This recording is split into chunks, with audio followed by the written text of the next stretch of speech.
பிரியமான தேவனுடைய பிள்ளைகளே, மறுபடியுமாக கர்த்தருடைய நாமத்தினால் உங்களை வாழ்த்துகிறேன். கர்த்தருடைய வசனத்திற்கு உங்களை வரவேற்கிறேன். ஆமா, இந்த உலகத்திலே கல்வி, அறிவு, ஞானம், புத்தி, விவேகம் என்பதை தேவன் தம்முடைய வார்த்தையினால் போதித்துக் கொண்டே இருக்கிறார். உலகமும் போதித்துக் கொண்டிருக்கிறது.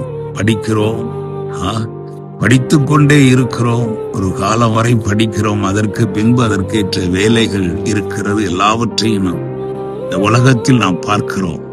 படிக்கும் போதும் கூட பூமி உருண்டையாக இருக்கிறது என்று நாம் படித்திருக்கிறோம். ஆனால் ஏசாயா தீர்க்கதரிசி மூலமாக அவர் சொல்லும்போது சொல்லுகிறார் பாருங்க, 40ஆம் அதிகாரம், ஏசாயா 40ஆம் அதிகாரம் 22ஆம் வசனத்திலே, அவர் பூமி உருண்டையின் மேல் வீற்றிருக்கிறவர், அதன் குடிகள் வெட்டுக்கிளிகள் போல் இருக்கிறார்கள்.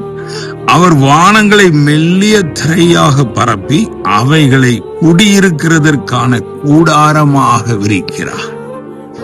உலகம் எங்கிலும் பாருங்க, ஒரு பெரிய கூடாரம், வானம் என்கிற கூடாரத்தை அவர் விரித்து அந்த பூமி உருண்டை மேல அவர் வீற்றிருக்கிறாரா. அதனால நம்முடைய தேவன் நமக்கு பெரியவராக என்றும் இருப்பார். அவரை நம்புவோம், விசுவாசிப்போம். நமக்கு பெரிய காரியங்களை தேவன் செய்வார். ஹல்லேலூயா, ஆமென்.